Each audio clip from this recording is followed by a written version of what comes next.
Salut ma belle heureuse et bienvenue sur le podcast du bonheur sans bullshit. Je me présente, Marie-Ève Lamère, fondatrice du mouvement des heureuses et du programme de l'amour de soi. Je suis passionnée du bonheur et de tout ce qui entoure le processus qui mène à sa création. J'accompagne les femmes à créer la réalité qu'elles désirent au travers des actions simples mais vraiment efficaces. Dans ce podcast, je te partage mes découvertes, ma vision et mes trucs pour que toi aussi, tu puisses enfin créer ton bonheur et vivre la vie que tu désires. Fini le racontage de bullshit, les croyances limitantes qui t'empêchent de t'épanouir et la victimisation. Si t'es là, c'est parce que t'es prête à prendre en main ton bonheur et à créer la réalité de tes rêves. C'est à partir d'aujourd'hui que tu prends action et que tu commences à courir ton marathon du bonheur. Tu mérites de vivre ta vie en étant 100% toi et en enlevant tous les masques que t'as pu porter jusqu'à maintenant. Let's go, on part ça! Bonjour chère heureuse et bienvenue sur le podcast du bonheur sans bullshit. Moi, c'est Marie-Ève Lamère et j'ai créé ce podcast pour t'accompagner dans la création de ton bonheur et t'inspirer à prendre le contrôle de ta vie à partir d'aujourd'hui. Si t'aimes le moment qu'on va passer ensemble aujourd'hui, je t'invite à t'abonner au podcast pour être certaine de recevoir les notifications à chaque fois qu'il y a un nouvel épisode qui sort, a.k.a. à chaque semaine lorsqu'on est live dans les saisons. Aujourd'hui, je reçois une femme que j'ai découverte par hasard, si on peut dire ça, à travers une annonce que j'ai postée sur Facebook dans un groupe de femmes, un groupe de réseautage, parce que je vendais ma licence Thrivecart, qui est toujours à vendre, by the way, si jamais tu as besoin d'une licence Thrivecart pas trop chère. Puis, mon invité m'a envoyé un message en privé pour me poser des questions, à savoir si c'était pour elle la meilleure option pour ses besoins. On a commencé à discuter un petit peu puis à parler de nos entreprises, puis finalement, on a fait un appel Zoom, puis on a vraiment bien connecté. Puis j'ai eu envie de la recevoir aujourd'hui sur le podcast pour qu'elle puisse venir te jaser de son domaine d'expertise qui est l'ergothérapie et comment est-ce que celle-ci peut avoir un impact positif dans ta vie et par le fait même d'améliorer ton bonheur au quotidien. Elle est passionnée par les saines habitudes de vie et par notre capacité à prévenir les maux physiques au travers celles-ci. Mon invité a comme mission d'accompagner sa clientèle dans l'amélioration de sa posture sur son lieu de travail afin d'augmenter son bonheur et sa qualité de vie au quotidien. Depuis presque 8 ans maintenant, elle a un réel impact sur la qualité de vie des gens avec qui elle travaille et aujourd'hui, elle vient de partager sa passion pour son métier et te donner des trucs pour améliorer ton confort lorsque tu es assise à ton bureau. Fait que je te présente mon invitée qui est toujours souriante, qui est présentement très très loin du Québec et qui est toujours sympathique, Valérie Tardif. Bonjour Valérie, comment ça va? Allô Maria, ça va bien toi? Ça va super bien, merci. Écoute Valérie, juste avant qu'on rentre dans le vif du sujet, où est-ce que tu es? Fais juste nous donner un petit topo, là. Qu'est-ce que tu vois présentement devant toi? En ce moment, je suis en Colombie. Je suis en montagne, dans une réserve naturelle, dans une communauté qui travaille avec la médecine ancestrale, médecine chamanique, qui s'appelle Ambi. Ça fait déjà 2 semaines que je suis arrivée. Puis c'est ça, là, devant moi, c'est la forêt. Puis j'entends la rivière au loin. Vous ne l'entendez pas, là, mais moi, je l'entends. Ouais, c'est très ressourçant, c'est très beau comme place. Hey, c'est sûr. Puis quand tu me disais tantôt, t'es partie pour un bon bout, là. Ouais, je suis partie pour presque 3 mois. Comme 2 mois et 3 semaines et demie, là, quelque chose comme ça. En tout cas, quand tu vas revenir, il va falloir que tu reviennes nous jaser pour nous raconter tout ton voyage. Je pense que ça va être quelque chose de bien intéressant. Valérie, j'aimerais ça que tu te présentes un peu aux heureuses qui nous écoutent, que tu nous donnes une idée de qui tu es, ton parcours, d'où tu viens, puis qu'est-ce qui fait en sorte que tu es la personne que tu es devenue aujourd'hui? C'est une bonne question. Je viens de Québec, j'habite toujours à Québec en temps normal. J'ai fait mon baccalauréat en kinésiologie, puis j'ai pas voulu te reprendre dès le début, mais je suis pas ergothérapeute. Je suis kinésiologue spécialisée en ergonomie. Je sais que c'est mélangeant, ergonomie, ergothérapie. Okay. Fait que je pense que ça va démêler tout le monde qu'on le précise en ce moment, là. Fait que j'ai fait mon baccalauréat à l'Université Laval en kinésiologie parce que la kin, c'est la santé par le mouvement. Puis ça m'interpellait beaucoup parce que j'ai toujours cru en la santé par la prévention. Donc, par les saines habitudes de vie, pour moi, l'activité physique en fait partie, puis c'est un gros morceau. Et à travers mon parcours, je me suis spécialisée en ergonomie de bureau parce que, à un moment donné, il y a une présentatrice qui nous parlait des statistiques, en fait, des habitudes de vie, des habitudes de travail, puis du niveau d'absentéisme, puis l'impact qu'on peut avoir en ergonomie sur les lieux de travail et à quel point, on est là, sur les lieux de travail, là où la personne passe le plus de temps. C'est là que j'ai fait, oh, OK, moi, c'est là que je vais avoir un impact. J'avais pas envie d'être là quelque part où quelqu'un de déjà motivé, déjà convaincu venait me voir en kinésiologie, mais d'être là sur les lieux de travail pour avoir accès à tout le monde, puis avoir un impact réel là où ils passent le plus de temps, où ils ont peut-être pas pensé que l'ergonomie pouvait les aider, que la kinésiologie pouvait les aider. Fait que c'est comme ça que j'ai choisi ma branche. Puis c'est ça, depuis ce temps-là, je travaille dans ce domaine-là. Ça fait bientôt 8 ans. Puis ça me fait encore triper autant. De pouvoir aider les gens, c'est super gratifiant. Puis c'est immédiat. T'sais, si on a une chaise qui est mal ajustée ou si on a une moins bonne position de travail et qu'on réussit à trouver pourquoi, bien, on quitte le bureau de la personne et déjà, on a une amélioration. C'est une amélioration, oui, au travail, mais ça répercute sur la qualité de vie de la personne aussi. Puis c'est ce que j'aime le plus. OK, puis tu vois, c'est super intéressant parce que comme tu dis, c'est clairement, j'ai fait une erreur au début, je m'en excuse, mais c'est pas quelque chose c'est pas quelque chose qu'on apprend à l'école. Tu sais, on se dit pas quand on est jeune, ah tiens, je vais faire attention à ma position de travail parce que ça va vraiment avoir un impact sur ma vie.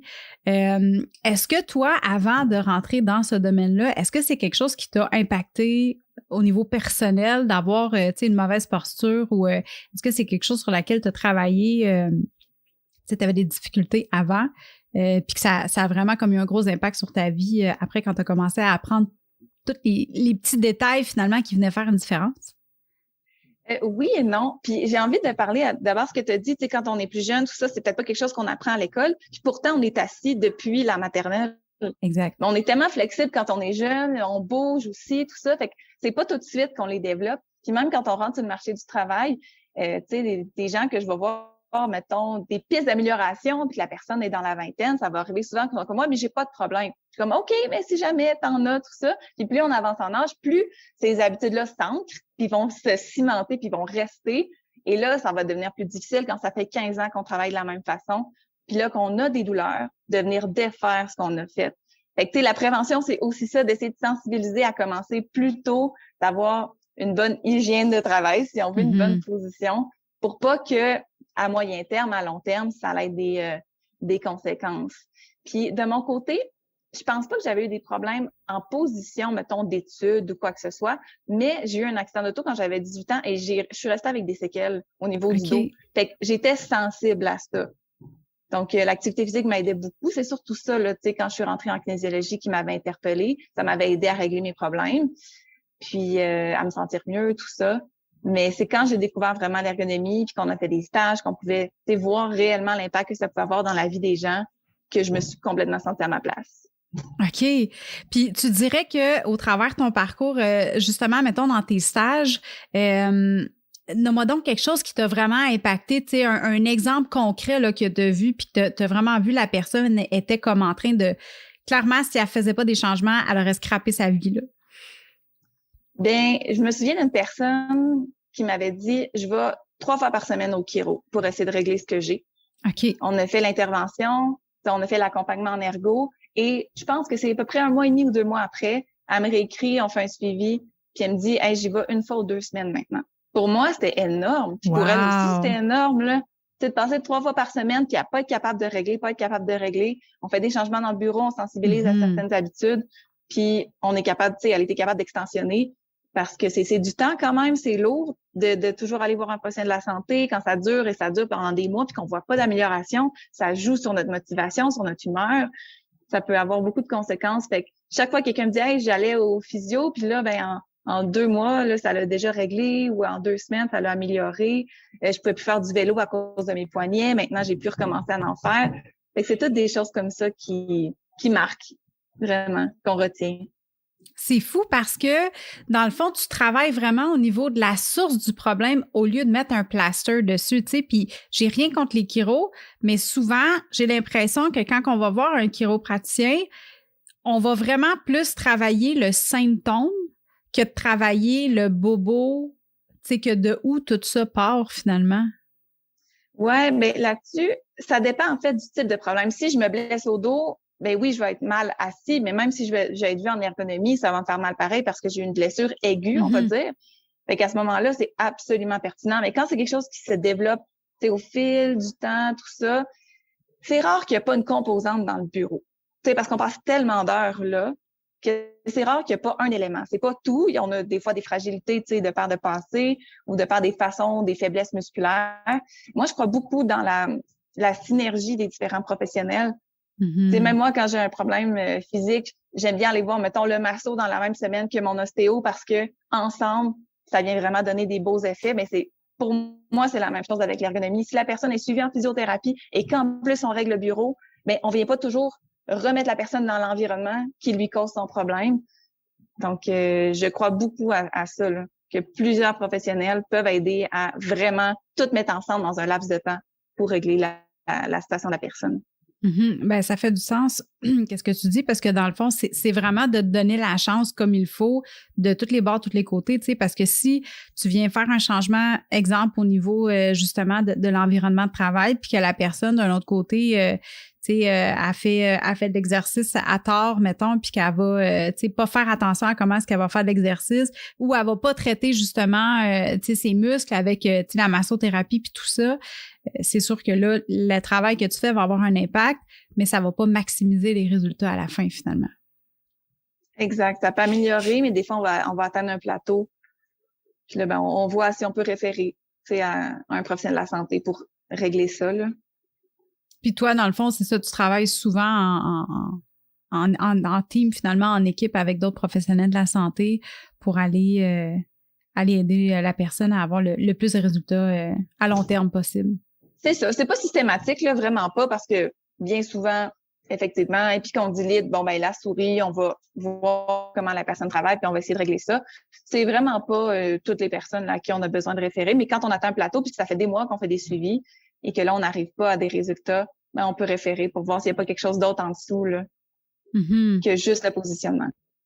Puis tu dirais que ça serait quoi l'item le plus important dans une station de bureau? Là? Qu'est-ce que tu vois le plus souvent qui a un gros impact puis qui cause des problèmes? Ça serait quoi? Je suis tiraillée entre le dossier de la chaise et la souris. OK. Ouais, parce que il y a énormément de chaises sur le marché, de tout acabit, de tout prix, et il y a quand même un bon aspect esthétique. Puis on est sous l'influence du marketing, veut pas, puis on se fait dire ah oui, elle est super ergonomique, mais souvent le dossier va pas monter assez haut. Ben quand je dis dossier, je veux dire le support lombaire. Okay. Il y a des chaises comme la tienne, je crois, c'est un coussin à part, fait que c'est pas ton dossier qui bouge, c'est ton coussin qui bouge. Il y en a que c'est le dossier au complet qui a une courbe dedans intégrée puis qui bouge. Et c'est ça, souvent, on l'a plus dans le haut des fesses que dans le creux du dos. Puis on pense que c'est là que ça doit être. Mais au final, si le dossier vient pas vraiment épouser la courbe de notre dos à la place où la courbe est, mais notre dos va venir épouser notre dossier, puis on va penser qu'on est droit parce qu'il y a quand même la courbe, mais c'est pas la nôtre. Donc, à la longue, ça va changer un peu l'angle de nos vertèbres. On va avoir tendance à avancer les fesses. Donc là, au lieu d'avoir une courbe, on a une bosse dans le dos. Là, finalement, on a le dos arrondi. Et là, toute la colonne vertébrale va s'en ressentir parce que c'est une chaîne. Fait que si mon bassin il est vers l'avant, ben là, toute ma chaîne jusqu'à mon cou va être arrondie aussi. Les courbures vont être défaites. Puis quand on tient ça pendant longtemps, ben ça met des tensions sur certaines structures plus que d'autres parce que c'est pas notre position qui est comme naturelle et neutre. Là. Ouais, fait que ça, c'est un gros morceau. Le dossier qui est pas assez haut. Puis des fois, même le modèle de chaise fait en sorte que le dossier monte pas assez. Des fois, c'est nous qui ne montons pas assez, mais des fois, c'est carrément le modèle de chaise. Puis on veut qu'il soit au-dessus des fesses.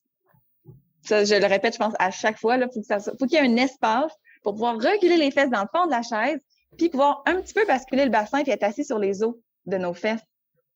Je te vois l'essayer. Oui, là, j'essaie de...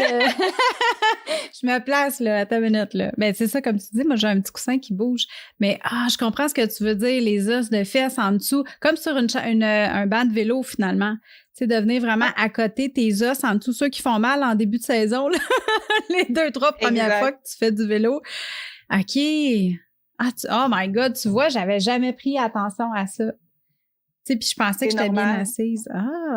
OK, ouais. Ouais. C'est une fois que le bassin est bien placé, c'est comme un tuteur à plante, là, la colonne elle suit toute seule, puis la gravité va aux bonnes places, puis comme tout est bien réparti, mieux réparti, là. Reste que de passer de debout à assis, il y a quand même un petit peu de pression de plus dans le dos, mais si au moins on place bien notre bassin avec notre chaise, ça donne un gros coup de pouce.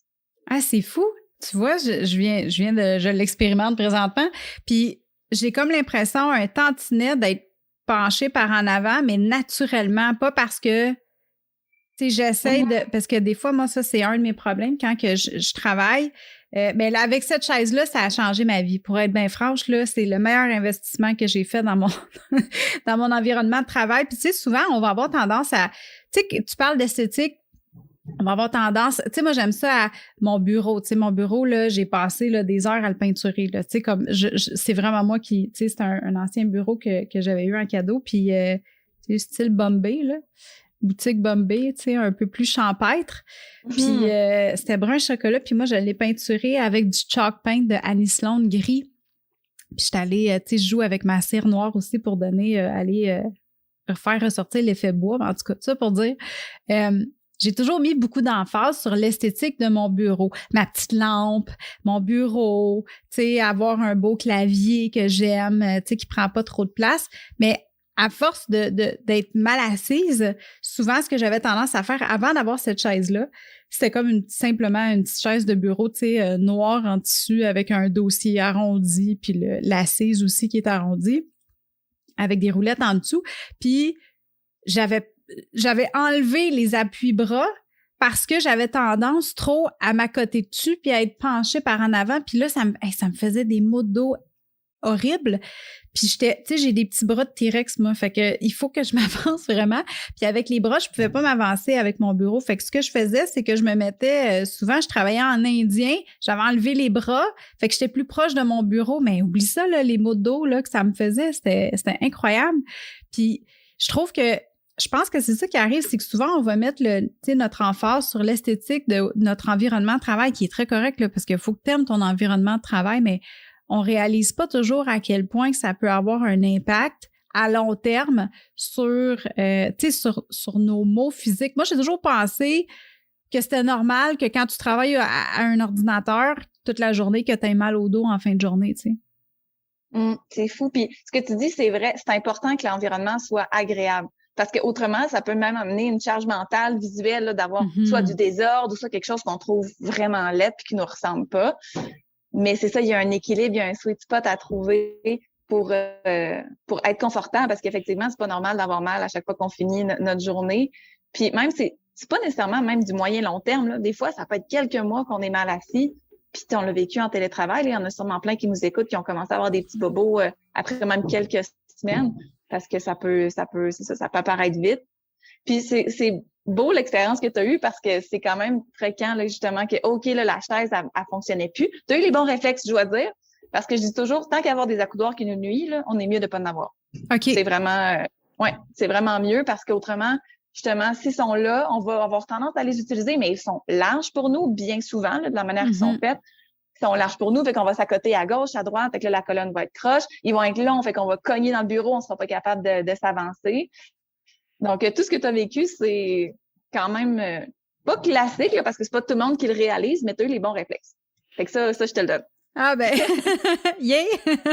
Écoute, puis un moment donné, c'est ça, c'était rendu tellement, la douleur était tellement intense que je me suis dit, OK, là, il faut que j'investisse dans une chaise. Puis, tu sais, j'ai quand même 37 ans, là. Je veux dire, j'ai attendu vraiment longtemps avant de... Ça fait 1 an, là, je pense que je lis ma chaise, là, tu sais. Fait que ça a été vraiment long avant que je fasse ça. Puis j'ai toujours travaillé à mon bureau. Puis comme je te dis, je pensais que c'était normal d'avoir mal. Puis tu sais, quand t'es plus jeune, quand j'avais peut-être dans vingtaine, ben j'avais pas mal, tu sais, j'avais mal au dos peut-être en fin de journée. Puis là, j'étais comme, c'est de ma faute, c'est ma posture qui est pas bonne et tout ça. Puis ça m'amène à te poser ma prochaine question. Est-ce que la posture qu'on a dans notre quotidien peut résulter de la posture qu'on a quand on travaille assise à notre bureau?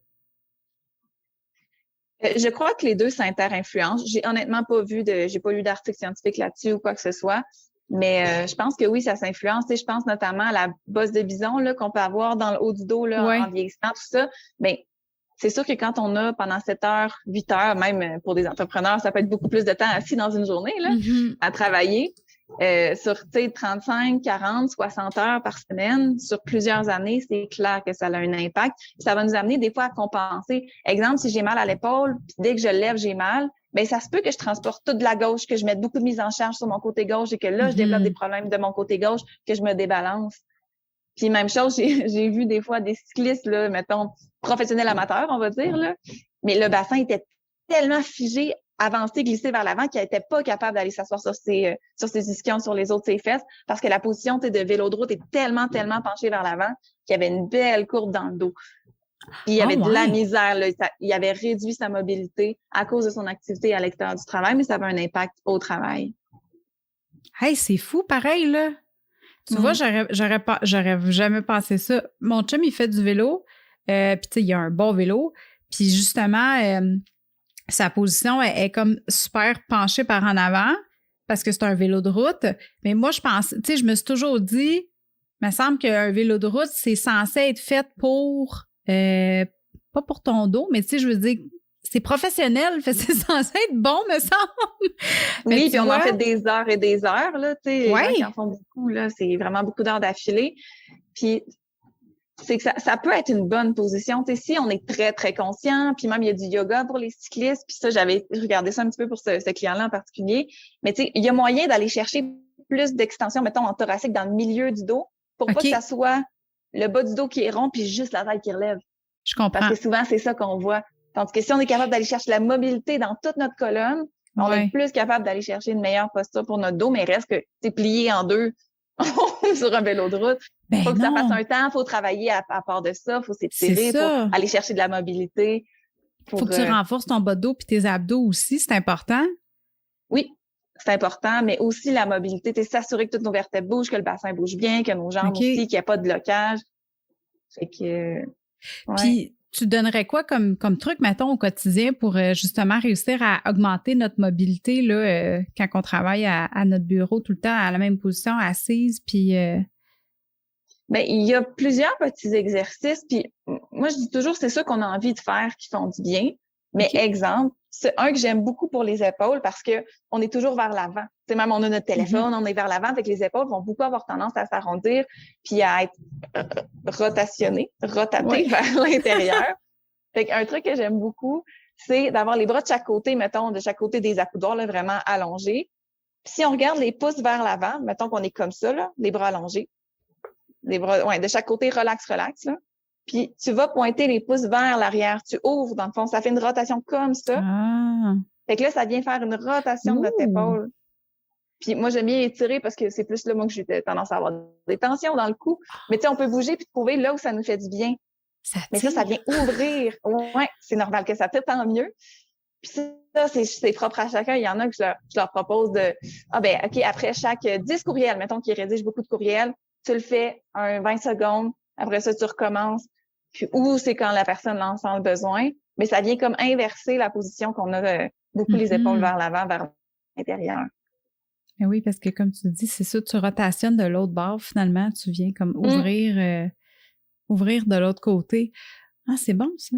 Puis, au niveau du bassin, tu sais, comme par exemple, moi, j'ai remarqué qu'avec le temps, ça fait peut-être, là, je te dirais, entre 6 à 8 mois, j'ai commencé à avoir tout le hip flexor qui tire, là, comme ben vraiment comme si tu tires un élastique, là. Tu sais, quand je me lève, puis, tu sais, j'ai une bonne chaise, là, malgré tout, mais à chaque fois que je me lève, j'ai mon hip flexor, et je me sens vieille tout d'un coup, là. Ça fait comme, oh!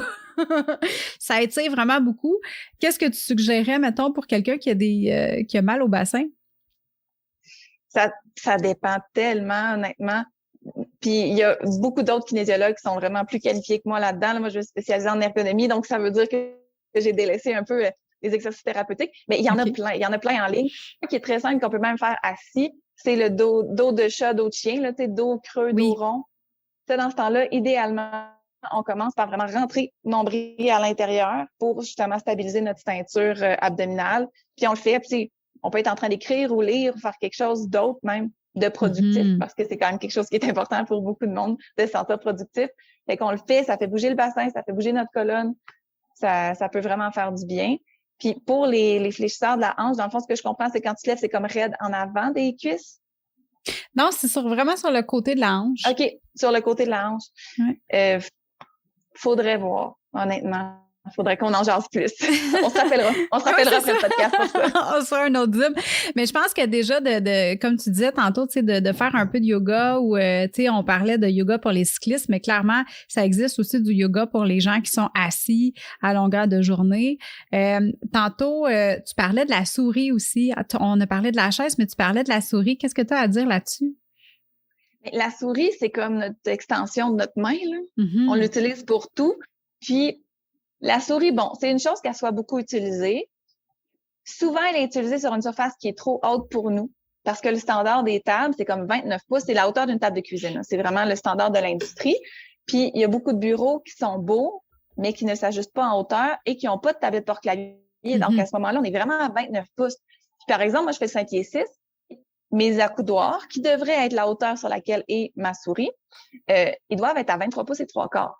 Fait que même si je monte ma chaise au maximum, là, mettons que j'ai un super haut cylindre que je peux monter ma chaise, il y a peu de chances que je me rende à 29. Fait que ce que je vais faire, puis on s'entend, c'est pas la bonne chose à faire, mais je vais remonter mes accoudoirs parce que dans ma tête, j'ai appris que fallait que ça soit égal avec mes accoudoirs puis ma surface.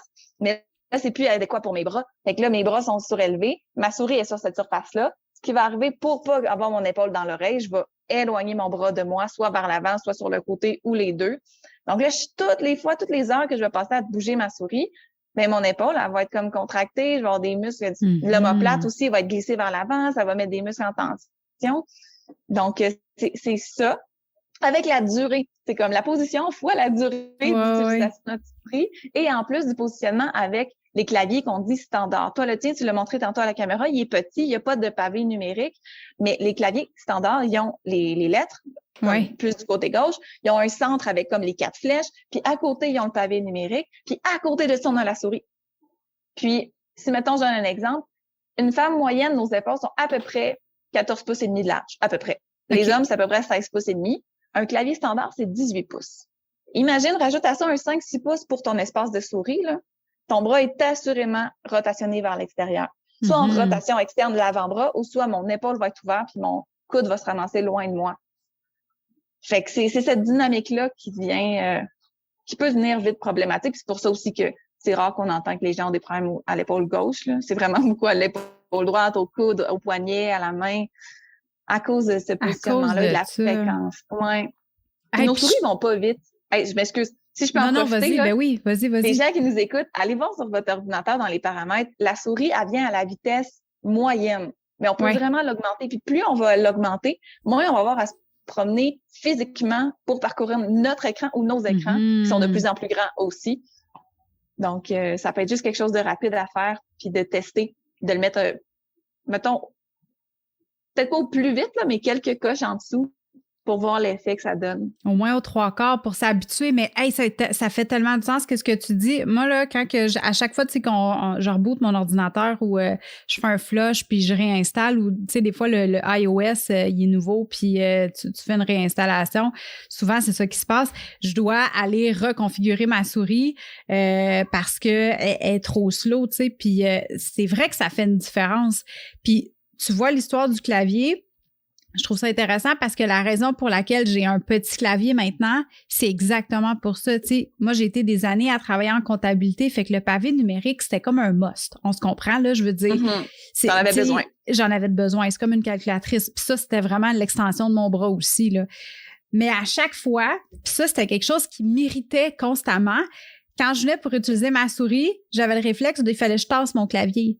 Parce que sinon, j'étais pas bien. Mais c'est pas assez fatigant, là, tu sais, aux 2 minutes, tasse la souris, tasse le clavier, tasse la souris, tasse le clavier. Écoute, je faisais ça tout le temps dans ma journée. Puis quand j'ai arrêté de faire de la comptabilité, je me suis dit, là, je me paye un clavier qui en a pas de pavé numérique. Parce que j'en ai plus de besoin. Puis j'ai remarqué une énorme différence. Ouais. Puis j'ai une question à te poser aussi par rapport aux souris, parce qu'il y a plein de styles de souris différents sur le marché. Puis récemment, j'ai essayé l'espèce de trackpad de Apple, qui est comme une grosse souris, si on veut. C'est comme une espèce de rectangle qui fait, tu sais, que tu vas tasser avec ton doigt finalement pour aller bouger, ben comme un trackpad de laptop finalement. C'est la même chose. Écoute, ça a pas pris 2 jours, là. j'avais mal au poignet, j'avais mal au bras, j'avais mal ça allait jusque dans le coude. Puis là, j'étais comme, attends une minute, mais pourquoi qu'ils vendent ça? Puis tu sais, on me parle de Apple quand même, c'est pas de la marde, là, c'est des bons produits. Qu'est-ce que t'en as à dire de ça? J'aimerais savoir ton intake. J'adore ça. T'es vraiment comme un textbook de ce que le monde peut expérimenter, sérieusement. Mais oui, pourquoi en fait? C'est que je peux pas reposer ma main. Je suis toujours en tension quand je suis sur un trackpad parce que je peux pas déposer ma main puis bouger mon bras, ça marche juste pas, c'est un doigt à la fois, sinon deux pour certaines commandes. Fait que c'est beaucoup ça, nos doigts sont toujours en tension, puis je le vis quand j'ai juste mon portable aussi, là. Puis ça vient vite comme tendu sur le dessus du poignet, justement l'avant-bras, le coude, ça peut remonter jusqu'à l'épaule parce que en plus, il faut cliquer. Fait que là, on a les doigts en tension, puis on clique, ça crée comme une charge de travail sur des tout petits muscles. Nos muscles des doigts, c'est tout petit, c'est pas très endurant. Alors, c'est ça. Pourquoi c'est sur le marché? Parce qu'il y a de la demande pour ça, tout simplement. Puis les gens, ils vont souvent privilégier leur performance avant leur confort. Puis c'est ça que notre société nous enseigne depuis tellement des décennies, là. De genre, soit tu donnes avant de prendre soin de toi, passe-toi en dernier. Alors les gens vont se sentir, oh mon Dieu, oui, OK, je suis vraiment plus rapide. Il y en a peut-être qui ont des stylets ou des trucs pour aller sur le trackpad qui est mieux, là, peut-être, pour reposer la main. Mais autrement, si on se sent plus performant, on va mettre beaucoup de côté puis on va négliger beaucoup nos inconforts à cause de ça. Parce qu'on se sent performant, on se sent valorisé par nos pairs, par nos boss, par notre accomplissement. Donc, tout ça qui rentre en ligne de compte. Puis, tu dirais que c'est quoi à long terme les effets négatifs que ça peut avoir qu'on pense pas à ces choses-là, qu'on prenne pas le temps finalement d'écouter notre corps puis d'avoir un environnement de travail qui est adéquat? Je pense que tout le monde pourrait guesser si je règle pas le problème que j'ai aujourd'hui, c'est quoi les conséquences à très long terme. Mais ça va affecter notre qualité de vie notamment parce que ça va nous limiter dans certaines activités. Ça peut jouer comme toi qui bouges toujours tes équipements, mettons, avec ton ancien clavier, ça joue sur notre charge mentale, ça joue sur notre motivation aussi à aller au travail. Tu sais, imagine si tu cours, mettons, puis tu as un entraînement parce que tu as une course là, précise à la fin de la saison, mais tes souliers, mettons, ils te font mal ou chaque fois que tu cours, là, tu ressens une douleur, mais il faut que tu y ailles. Tous les jours, il faut que tu y ailles parce qu'il faut que tu cours en tant de temps à la fin de ta saison. Ça se peut que le matin, tu te lèves, tu fasses comme, il va falloir que j'y aille, mais ça me tente comme pas parce qu'on anticipe ce que ça va nous occasionner. Ça nous anticipe que toute la soirée après, il va falloir qu'on récupère, il va falloir qu'on prenne notre sac magique. Donc, cette anticipation-là, au niveau mental, ça va jouer aussi.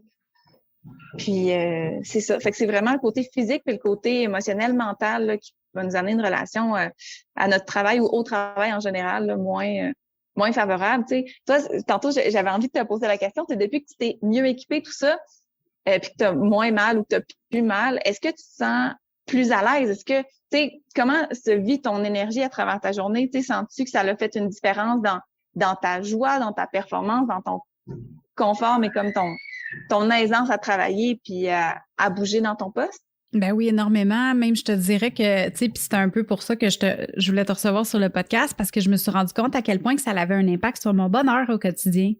Parce que, comme tu dis, ça vient irritant tout le temps. Puis là, c'était rendu qu'à la fin de la journée, avant que je change de chaise, par exemple, j'en pleurais quasiment, là. J'avais tellement mal. Puis là, je me disais, mais voyons comment je vais faire pour faire ma journée demain. Quand je finis ma journée présentement, puis là, j'ai autant de douleur que ça. Fait que non seulement, oui, ça l'a fait une différence sur mon bien-être physique, mais énormément sur mon bien-être mental. Puis j'ai remarqué aussi que tout est interrelié. Si t'es pas bien dans ton environnement de travail puis que tu commences à avoir des douleurs et tout ça, veux pas, t'as un stress qui vient avec ça. Comme tu dis, l'anticipation de dire, attends là, je vais avoir mal. Je le sais que je vais avoir mal. Fait qu'en ayant cette anticipation-là, ça cause l'anxiété. L'anxiété met ton système nerveux dans le tapis. Là, t'es hyper stressé. Puis sur un système nerveux activé, il n'y a pas grand-chose que tu peux faire, là. Je veux dire, ta prise de décision ne sera pas la même. Tu vas avoir beaucoup moins de zénitude dans ton travail. Fait que, tu sais, aujourd'hui, ce qui arrive, c'est que je vais changer de place souvent dans ma journée. Je travaille pas toute la journée à mon bureau parce que j'ai besoin de changer d'environnement. Tu sais, des fois, comme tu vois, juste avant qu'on parte le podcast, j'ai arrêté ma chaufferette. Je suis dans ma chambre. On est, tu sais, fait pas frais dehors présentement, là. Il fait à peu près 15, là. C'est correct. Tu sais, mais j'ai souvent froid dans ma chambre parce que ma chambre est pas où est-ce qu'il y a le soleil. Tout ça pour dire, je vais changer de place souvent dans la journée. Je vais travailler un peu à mon bureau. Après ça, je vais travailler un peu dans le salon. Fait que, mais là, je le fais plus parce que je veux m'enlever de la douleur. Je le fais parce que c'est le fun. Fait que c'est bien plus motivant de travailler comme ça parce que je me dis à mon bureau, puis tu sais, comme, mettons, des fois, je travaille un petit peu trop sur le divan, puis là, je sais que je fais pas trop attention. J'ai quand même toujours un coussin en arrière dans mon bas de dos, là, quand je travaille sur le divan. Puis là, je me suis même patentée, j'ai comme une espèce de petit tray sur roulette, je pense que j'avais acheté chez Ikea. Puis là, je mets mon laptop dessus, fait qu'il est vraiment, puis je mets un livre en dessous, fait qu'il est un peu à la hauteur de mes yeux. Puis je me suis acheté un gros tray que tu peux travailler, mettre ton laptop dessus, là. Fait que là, j'emmène mon bébé clavier qui rentre. J'ai ma souris aussi. Fait que je peux vraiment être assise dans mon divan puis avoir, tu sais, une vision qui est pas penchée vers l'avant, vers mon laptop. Je peux avoir une vision. C'est sûr que là, j'ai besoin un petit peu plus de mes lunettes parce que je vois pas trop loin, c'est petit. Mais tout ça pour dire que ça a vraiment fait un impact dans ma joie au travail, tu sais. Absolument. Puis j'aime ce que tu dis, tu t'organises, tu fais des petits setups maison. Puis pour vrai, en ergonomie, c'est une clé. Il y a pas de mauvais objet qui peut nous servir de repose-pied ou pour mettre notre clavier. À un moment donné, au début de la pandémie, je testais des trucs. J'avais pris une planche à découper pour mettre sur mes cuisses, par-dessus un coussin, puis mettre mon clavier là-dessus. Ça marchait, là. Oui, mais oui. Tu sais, je veux dire, tout se fait, vraiment. Puis même, j'avais pris un ancien setup de peinture à mon chum, en tout cas, que je pouvais mettre horizontal, puis je pouvais ajuster un peu debout. Fait que je me mettais là-dessus pour être debout. J'avais juste mon laptop, mais pour une demi-heure, c'était correct, tu sais. Fait que pour vrai, il y a pas de mauvaise réponse. Puis même si on n'est pas équipé à 2000 pièces dans son setup de bureau, on peut vraiment être confortable. On va juste avoir plus à se reposer sur les habitudes de travail et les différentes stations de travail. Comme tu l'as dit, prendre plus de micro-pauses, faire plus de petits exercices, changer d'espace dans la maison. Puis on peut trouver vraiment un bon confort, là. C'est pas nécessaire d'acheter la table électrique à 800 pièces puis la chaise à 2000. Oui, ça va aider si on est comme OK, ben gars, moi j'aime mieux être vraiment à une seule place, je préfère comme ça, je suis plus concentrée, c'est parfait. Mais de l'autre côté, c'est pas impossible d'être confortable si on est même sur une table de cuisine, là. Faut juste être vraiment plus discipliné pour prendre soin de son corps, se préparer le matin, s'échauffer, s'étirer, bouger à l'extérieur du travail, changer d'espace. Mais ça se fait vraiment beaucoup. J'aime ça, qu'est-ce que tu dis, de dire qu'on a des options finalement, tu sais, même si on n'a pas un gros budget. Ah oui, absolument. Puis, j'ai envie de revenir juste sur le stress de ce que tu disais, parce que j'avais lu quelque chose de super intéressant. Parce que oui, le fait d'avoir, mettons, des inconforts, tout ça va amener du stress, puis notre travail peut amener du stress. Puis quand on est stressé, notre respiration va passer moins abdominale, puis plus au niveau de la poitrine, dans les muscles accessoires qu'on dit. Puis là, la respiration se raccourcit. Puis plus notre respiration est haute dans notre système respiratoire, moins il y a d'échange d'oxygène. OK? Fait que ça aide pas pour nos muscles, ça aide pas pour notre cerveau. Puis en plus, quand on est dans la position du dos arrondi, là, qu'on vient comme plus évaché, si on veut, ben là, on a moins de capacité respiratoire. Essaye de respirer profondément par le ventre quand tu es vraiment penché vers l'avant. C'est quasiment impossible. Puis de respirer par le ventre, ça active notre système parasympathique. Tantôt, tu as parlé du système sympathique qui vient comme nous énerver, là, nous activer. Mais le parasympathique, il vient nous calmer les nerfs. Mais si on est moins bien positionné, on a plus de difficultés à l'activer parce qu'on peut pas faire des grandes respirations abdominales. C'est qu'une boucle là, qui peut vraiment venir s'auto-nourrir puis nous causer bien du trouble. Mais tu sais, puis des fois, on se pose pas la question. Tu sais, ça va tellement vite.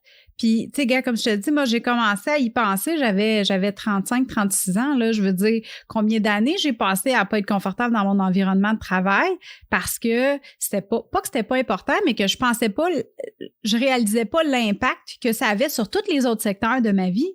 Tu sais, sur mon bonheur au quotidien. Puis, tu sais, j'imagine, là, dans le temps, je travaillais, début vingtaine, je travaillais dans un bureau en comptabilité.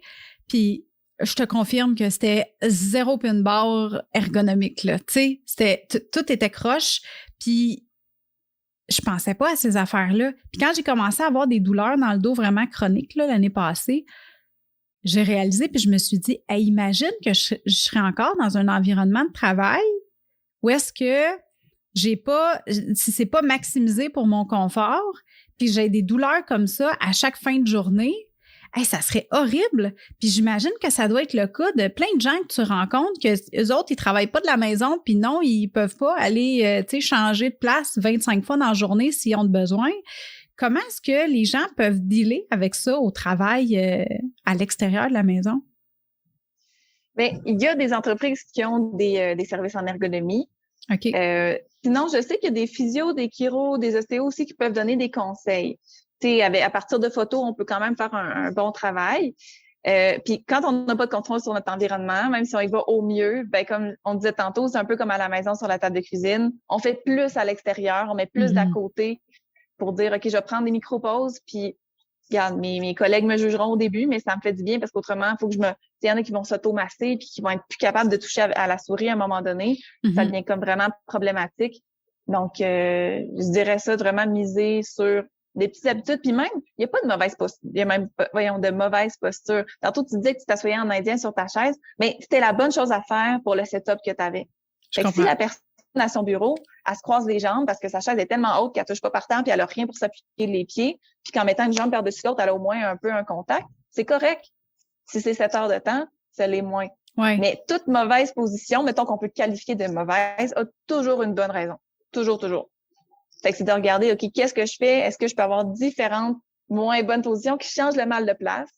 Est-ce que je peux rajouter à ça certains exercices? Est-ce que je peux m'assurer de prendre les pauses? Parce que ça, c'est une autre affaire. Le télétravail, ça nous a amené à être plus longtemps. Pas nécessairement qu'on fait des plus longues journées, mettons, quand on est salarié, mais les gens vont moins prendre leurs pauses. Fait qu'on est plus longtemps assis, plus longtemps concentré sur une tâche pendant que notre corps s'en va vers l'avant puis qu'on s'en rend pas trop compte. Il y en a qui vont dîner devant l'ordinateur. Puis on n'a pas... C'est pas un échauffement physique en tant que tel, mais juste de se rendre au bureau, de faire nos angles morts, mettons, en voiture, on échauffe notre cou. Si on marche un peu, on échauffe nos bras, tandis que là, on descend, on pogne notre café, on s'assoit, nos muscles sont froids. C'est pas réchauffé, fait que ça peut aussi augmenter notre risque d'être inconfortable. Fait que ça, c'est une particularité au télétravail, ce qui arrive moins sur les lieux de travail parce que, je veux pas, c'est plus grand, on a plus à bouger, là. Oui, c'est ça, tu vas te promener. Tu sais, moi, je dois avouer qu'à part aller faire pipi, il n'y a pas grand-chose. Aller remplir ma bouteille d'eau, je fais pas beaucoup de pas dans une journée pour passer d'un endroit à l'autre de mon bureau, tu sais. Puis, mais c'est intéressant. Puis, mettons, tu donnerais quoi comme conseil à quelqu'un pour juste commencer à être consciente des sentiments, pas des sentiments, mais tu sais, des ressentis dans son corps, puis, tu sais, de comment... comment je pourrais dire ça? Je parle mon français ce matin. De comment être aware, être en conscience finalement des petits pépins qu'on peut développer avec notre posture au travail.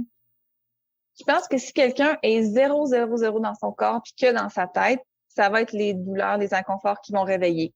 OK. Puis, ce qui pourrait être fait, en fait, ça, c'est nos calendriers sont un bon outil. Pour ça, c'est de se mettre des petits rappels ou sur notre téléphone puis faire ce qu'on appelle des check-ins. Fait que, mettons, j'en mets un à, je sais pas, 9h45, puis un autre à 14h45. Et là, je me dis, OK, c'est quoi que je ressens dans mon corps? C'est quoi ma sensation physique? Y a-t-il des tensions quelque part? On peut le faire aussi avec nos émotions. Comment je me sens en ce moment? Je me sens-tu irritée? Est-ce que mon collègue m'a dit quelque chose? Puis que là, ça vient me chercher parce que ça aussi, éventuellement, ça va se transformer dans notre corps. Puis c'est quoi ma pensée? J'étais en train de me dire que j'étais pas bonne? J'étais en train de me dire que, oh mon Dieu, ça me stresse, là, la date limite pour telle remise? Fait que si on fait ça, c'est un début. Fait que c'est comme programmer, puis au fil du temps, on va le faire plus par nous-mêmes. Et moi, ce que j'aime, c'est que, mettons la première fois que tu as des douleurs au cou, là, tu vas peut-être t'en rendre compte 2 jours plus tard que c'était parce que, ouais, j'ai lu un rapport, puis c'était écrit tout petit, puis j'avais la tête toujours avancée. L'autre fois d'après, ça va arriver, tu vas le réaliser dans la même journée que tu as eu cette posture-là, mettons. Puis après ça va être vers la fin de ta journée, tu vas l'avoir réalisé. Après ça, plus ça va aller, plus ça va être proche du moment où tu as adopté cette posture-là. Et à un moment donné, ça va être juste avant. Juste avant d'avancer la tête, tu vas être comme, oh, j'étais en train d'avancer la tête, tu vas approcher ton écran à place ou tu vas grossir avec le zoom. Fait que ça débute par quelque chose de programmé parce que c'est 0 dans nos habitudes. Puis après, dans notre ressenti, on va faire des réalisations quelques temps plus tard, puis plus ça va aller, plus on va le faire, puis on va le maintenir. Puis c'est la même chose même avec nos émotions. Moi, je le fais aussi, mettons, un matin, je me lève, puis je suis grognonne, je suis comme, voyons, comment ça? Puis là, des fois, c'est la veille. Je me suis chicanée, je sais pas, avec peu importe qui ou avec, des fois, la technologie me rend fâchée, des objets. Fait que là, je suis comme, ah, OK, ah oui, c'est ça. Puis là, les autres fois où la même situation arrive, je le réalise plus tôt, puis plus tôt, puis plus tôt, jusqu'à désamorcer la situation qui m'aurait causé du stress ou de la colère ou de la tristesse juste avant. Fait que ça s'applique dans plein de choses, mais pour notre posture aussi, pour notre position. Hey, c'est tellement intéressant. Merci beaucoup pour tous tes beaux conseils. Valérie, qu'est-ce qui s'en vient pour toi? C'est quoi les projets sur lesquels tu travailles présentement? Puis qu'est-ce qui s'en vient dans les prochains mois?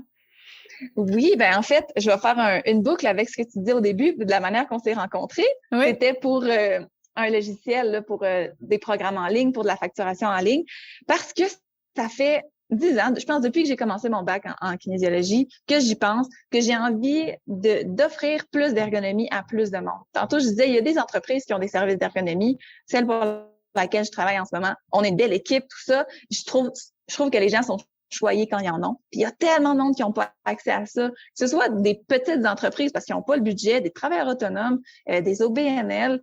Je trouve ça difficile à mon cœur de personnes qui veulent aider, de pas pouvoir en faire plus. Donc là, mon projet, c'est de lancer un programme d'accompagnement en ligne. Donc, on s'entend, plus abordable que de faire venir quelqu'un carrément chez soi, puis on peut avoir des super bons résultats. C'est un auto-accompagnement qu'on fait soi-même, mais il va aussi avoir des séances, si on veut, de style clinique sans rendez-vous, là, qu'on se connecte juste puis là pour répondre aux questions, parce qu'il y a toujours de la personnalisation. Là, chaque personne est vraiment unique. Donc, il y a un bon bout de chemin qu'on peut faire soi-même. Puis ça aide aussi à prendre pas la responsabilité, mais c'est empowering, l'empuissancement par rapport à son corps. Parce que je l'ai pas mentionné, mais c'est quelque chose de vraiment important pour moi. L'ergonomie, c'est beaucoup plus que juste s'assurer que je suis bien positionnée ou que j'ai les bonnes habitudes de travail. C'est une forme d'amour de soi. C'est se donner de l'amour à soi, de valoriser le corps qui nous permet de vivre, qu'on habite. Donc, pour moi, tout ça, c'est comme un pas de plus vers se valoriser, se donner la priorité. Fait que ça me touche beaucoup, puis j'ai envie de l'offrir au monde et de le faire en auto-accompagnement principalement. Ça nous redonne notre pouvoir. Je dépends pas d'un expert qui va me dire « Regarde, t'es installé comme ça, comme ça, comme ça. » Il y a un bon bout que je suis capable de m'auto-analyser, que je suis capable d'améliorer ma situation. Et pour le bout qui reste, pour la personnalisation, pour les questions, ben, je vais être là pour leur répondre. Puis il va aussi avoir des séances privées, là, vraiment, si quelqu'un a une situation particulière qu'on a besoin de regarder ensemble. Mais c'est ça, c'est rendre un service d'ergonomie abordable, accessible, puis en ligne, pour tout le monde. Fait que c'est vraiment ça qui m'habite. Mic drop. Oui. Puis on s'entend, c'est pas encore fait, c'est en processus. Puis c'est un projet qui amène beaucoup de confrontation de peur et de doute. Je pense que dans le développement personnel, puis les gens qui doivent suivre ton podcast, c'est un peu ça. Là, on transcende toujours un petit peu des nouvelles peurs, on se dépasse. Donc, à travers ça, je grandis énormément. Là, fait que je le fais, oui, pour les autres, pour aider. Mais moi, ça me challenge beaucoup, puis ça me fait beaucoup grandir et j'adore le processus. Hey, c'est vraiment intéressant. Puis tu penses lancer ça dans la prochaine année? Oui, dans la prochaine année, c'est vraiment mon objectif. Là, évidemment, en voyage, c'est plus difficile. J'essaie de mettre un peu d'heures par-ci, par-là. Je réfléchis aussi à ma stratégie de ce que je veux faire, parce que c'est pas juste un nouveau projet, c'est aussi une nouvelle micro-entreprise. Donc, il y a tout le lancement associé à ça, justement la plateforme en ligne à construire et tout. Donc, c'est beaucoup de choses, mais je suis confiante que cette année, je vais pouvoir le lancer puis en faire bénéficier le plus de monde possible. Écoute, moi, j'ai vraiment hâte de voir ça. Je trouve ça tellement intéressant. Puis j'adore ce que tu as dit. Le fait que pour toi, l'ergonomie, c'est pas juste le côté technique, mais c'est aussi le côté amour de soi, le côté de se dire, écoute, si tu veux que ton corps soit là pour toi, il faut que tu sois là pour ton corps aussi. Il faut que tu l'écoutes quand il te parle, tu sais. Fait que c'est une belle preuve d'amour et de respect de soi aussi. Fait que, c'est tout à ton honneur de vouloir lancer un beau programme comme ça, Valérie. Où est-ce que les heureuses peuvent te rejoindre si elles veulent connecter avec toi? Je crois qu'au moment où le podcast va être lancé, je vais avoir ma page Facebook d'ouverte. Donc, la compagnie va s'appeler Ajuster Ergonomie de bureau. Alors, on va pouvoir me retrouver sur Facebook. Puis, on va sûrement pouvoir mettre le lien, j'imagine, dans la description, dans tes notes. Yes, pour qu'ils puissent me retrouver. Je vais mettre tous les liens dans les notes d'épisode. Fait que les heureuses, vous n'aurez qu'à aller cliquer sur le lien pour aller rejoindre Valérie. Valérie, un gros merci d'avoir été avec moi aujourd'hui. Je suis vraiment contente que tu aies accepté mon invitation. Puis en plus, avec le beau background que tu as, c'est toujours agréable. Puis j'aime toujours ça discuter avec toi. Écoute, la première fois qu'on s'est rencontrés sur Zoom, je pensais que ça allait durer 15 minutes. Finalement, on a jasé pendant 1h15. Ah oui, c'est réciproque. Pour vrai, merci de l'opportunité d'être venu de jaser. Merci de ton intérêt aussi envers l'ergonomie puis ton confort. Ça paraît que ça t'habite puis que tu trouves ça important aussi. Donc, merci pour toi puis merci pour tes auditrices aussi qui vont, j'espère, retirer quelques trucs et quelques éveils là, envers leur confort au travail. Ah, je suis vraiment convaincue que ça va au moins les rendre conscientes, tu sais, de commencer. Puis des fois, c'est souvent ça. Tu sais, quand on veut changer des choses dans notre vie, c'est vraiment d'aller juste commencer par être consciente. Tu sais, de s'ouvrir à ça, puis de commencer à se questionner, puis d'être aware de notre environnement, puis de qu'est-ce qui se passe, puis tu sais, des ressentis aussi qu'on a dans notre corps.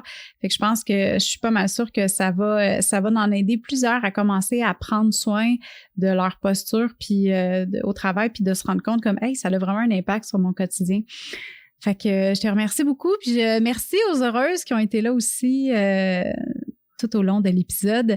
Puis si jamais vous avez aimé l'épisode, allez partager sur les réseaux sociaux et puis vous pourrez me taguer et taguer Valérie aussi pour comme ça qu'on puisse savoir là, finalement que vous pouvez partager la bonne nouvelle à votre environnement, à votre entourage pour avoir des trucs sur comment être mieux dans notre milieu de travail. Valérie, un gros merci. Bonne fin de voyage. Il est quelle heure là présentement chez vous? On a-tu une grosse différence d'heure? On a 1 heure de différence, c'est juste à cause de l'heure d'été. Oui, normalement, on est le même fuseau. Fait que là, il s'en vient 10 heures. OK. Bon, ben écoute, bonne fin de journée. Puis, on se tient au courant. On se parle bientôt. Puis, merci beaucoup d'avoir été là avec moi. Merci. Bonne journée à tout le monde. Merci. Bye. Bye.